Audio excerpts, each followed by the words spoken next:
a lot of new people who want to know what this is and why it's happening. Can you give us an introduction?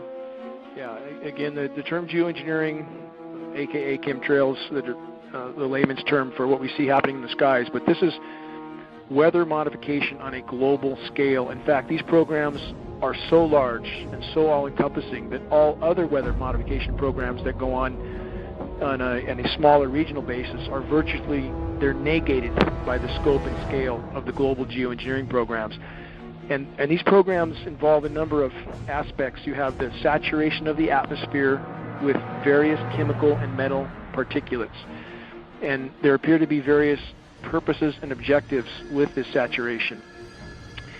In conjunction with the saturation, which ionizes the atmosphere, it makes the atmosphere more conductive, we have the HAARP facilities, High Frequency Active Auroral Research Program. These are ionosphere heaters. Many have heard of the HAARP facilities. There's not just one or two or three. We believe there's at least 18 around the globe, possibly with 3 more being built in Antarctica right now. And once the atmosphere is saturated with these particulates, and then you add the ionosphere heaters, the entire weather system globally is virtually being thwarted. There is no natural weather at this point, and we really don't know what sort of climate conditions we would have necessarily if these programs were brought to a halt, and they desperately need to be brought to a halt, because the saturation of the atmosphere is thwarting the hydrological cycle. It's totally disrupting the rain cycle. Again, we have the artificially nucleated snowstorms, which I just mentioned. You can't go from 100 degrees to snow in one day without a whole lot of help.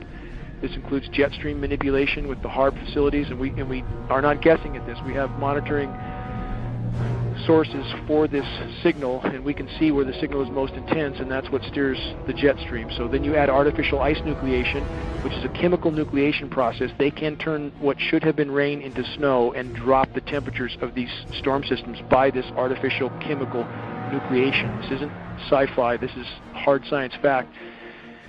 The weather disseminating agencies are trying desperately their task, and they're all owned at the very top, it appears, by the Rothschilds and or other parts of the global elite complex. Rothschilds in particular are ownership of Weather Channel, Weather Central, Weather Underground, and it was imperative that they own these agencies, otherwise there would be great discrepancy in trying to explain away these events.